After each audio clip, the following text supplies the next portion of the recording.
Hello friends, welcome to Sathya சமையல். இன்றைக்கி நம்ம சத்யா சமையலில் சூப்பரான புடலங்காய் 65 எப்படி பண்ணுறது அப்படின்னு பார்க்கலாங்க. ரொம்பவே கிறிஸ்பாகவும் டேஸ்ட்டாகவும் இருக்கும். குழந்தைங்க எல்லாமே ரொம்ப விருப்பப்பட்டு சாப்பிடுவாங்க. வாங்க எப்படி பண்ணுறதுன்னு பார்க்கலாம். வீடியோவுக்கு போகலாம். நான் 1/2 கிலோ அளவுக்கு புடலங்காய் எடுத்திருக்கேன்.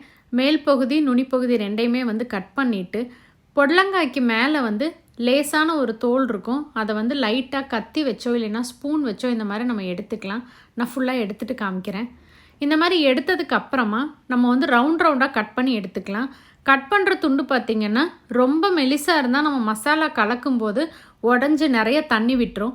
அதே சமயம் அதிகமாக நம்ம திக்காக கட் பண்ணிட்டோம் அப்படின்னா ரொம்ப சாஃப்டாக இருக்கும், கிறிஸ்பாக வராது. அது மட்டும் பார்த்து கட் பண்ணிக்கோங்க. நடுவில் இருக்க விதையெல்லாமே கட் பண்ணிவிட்டு எடுத்துக்கலாம். அப்படி இல்லை அப்படின்னா இந்த மாதிரி ஸ்பூன் வச்சு ஃபுல்லாக எல்லா விதையுமே நம்ம எடுத்துக்கலாம். புடலங்காய் கட் பண்ணும்போதே சின்னதாக ஒரு துண்டு டேஸ்ட் பண்ணி பார்த்துக்கோங்க. சில சமயம் புடலங்காயும் கசப்படிக்கும். இந்த மாதிரி எல்லாமே கட் பண்ணியாச்சு. இப்போ நம்ம மாவு கலந்துடலாம். 4 டேபிள் ஸ்பூன் அளவுக்கு கடலை மாவு சேர்த்துக்கலாம்.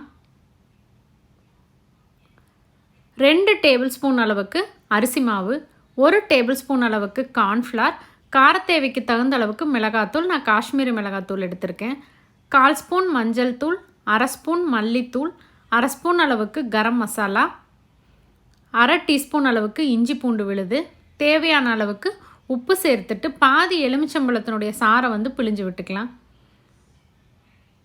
முதல்ல மசாலா எல்லாமே நல்லா கலக்கிட்டு லைட்டாக டேஸ்ட் பண்ணி பாருங்கள் உப்பு எந்த அளவுக்கு இருக்குது அப்படின்ட்டு. கலந்ததுக்கப்புறமா நம்ம கட் பண்ணி வச்சுருந்த புடலங்காவை சேர்த்துட்டு லைட்டாக ரொம்ப அழுத்தம் கொடுக்காம கையில் நம்ம பெசரி விட்டுக்கலாம். ஏன்னா உப்பு சேரும்போது புடலங்காயிலே தண்ணி விடும். ஒரு 15 நிமிஷம் இருக்கட்டும். 15 நிமிஷத்துக்கு அப்புறம் பார்த்திங்கன்னா லேசாக இந்த மாதிரி தண்ணி விட்டு வந்திருக்கு. நம்ம 1 மணி நேரம் டைம் இருந்தது அப்படின்னா நீங்கள் சுடுறதுக்கு முன்னாடி மட்டும் லைட்டாக தண்ணி தெளித்து பெசரி விட்டுக்கோங்க. மாவு அதிகமாக இருந்தால் பரவாயில்ல, தண்ணி தெளித்து லேசாக கோட்டாகிற மாதிரி கலந்து விட்டுக்கோங்க. மாவு ரொம்ப கோட்டாச்சுன்னா பஜ்ஜி மாதிரி இருக்கும். இந்த மாதிரி லேசாக கோட் பண்ணதுக்கப்புறமா நல்லா காஞ்சிருக்க எண்ணெயில் ஒவ்வொரு பீஸாக போட்டு நம்ம பொரித்து எடுத்துக்கலாம். ஒரு பேட்ச் புடலங்காய் சேர்த்துனதுக்கப்புறமா தீயை மீடியமில் வச்சுக்கோங்க. ரொம்ப குறைவாகவும் வேண்டாம், ரொம்ப அதிகமாகவும் வேண்டாம்.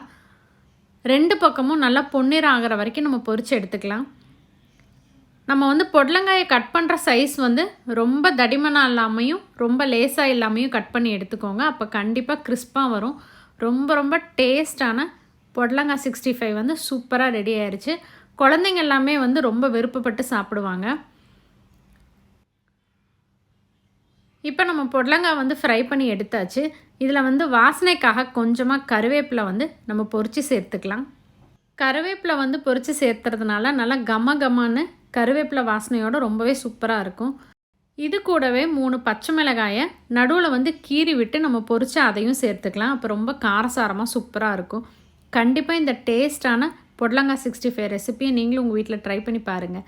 ரெசிபி உங்களுக்கு பிடிச்சிருந்தா மறக்காமல் உங்கள் ஃப்ரெண்ட்ஸ் எல்லாத்துக்கும் ஷேர் பண்ணுங்கள், லைக் பண்ணுங்கள், கமெண்ட் பண்ணுங்கள். நம்ம சேனலை சப்ஸ்கிரைப் பண்ணுங்கள். சுவை இருந்துட சுவைத்து பாருங்கள். தேங்க்யூ.